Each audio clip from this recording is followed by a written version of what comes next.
I believe you must have heard people say, do away with your emotions, get over your feelings. Your emotions doesn't help. It can only deceive you. Your emotion is an enemy to your rationality. And probably you've been trying to live by such mantra. And then some other persons are familiar with the trust your gods, listen to your feelings, listen to your trust your instinct mantra. And these have created a dichotomy, creating incompatible and opposite principles on how to make decisions. Now, I was reading a book written by Jonah Lehrer. I don't know if I got the name correct, but the title is How We Decide. One of the things he wrote is that with a look inside the brain, it turns out that we weren't designed to be just rational creatures. Whether that is to be accepted or not is not what I'm driving at this time. But the mind is just a powerful biological machine with limitations and imperfections. So he further wrote that the mind is composed of a messy network of different areas, many of which are involved in the production of emotion. So even when a person tries to be reasonable and restrained, these emotional impulses secretly influence judgment.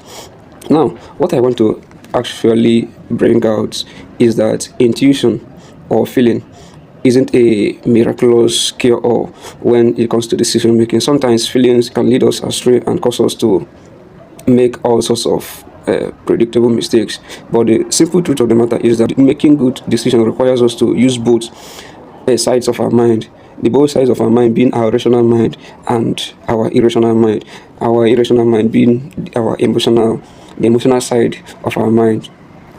So what that means is that we are both rational and irrational. Now, irrationality is not actually a dirty word. Rationality is reliance on statistics, and then irrationality is trusting your gut instinct. There is therefore no universal solution to the problem of decision making. Sometimes we need to reason through our options and carefully analyze whatever options that are placed before us, and sometimes we need to listen to our emotions. The secret to making better decisions is finding the optimal ratio and balance between thinking and emotion. So that's to say, you always need to think, but sometimes your feelings can help you think. The two are completely intertwined. The ancient Greeks had an appropriate metaphor for this, which they called the horse and its rider. The horse is our emotional nature, continually compelling us to move, and the rider is our thinking self.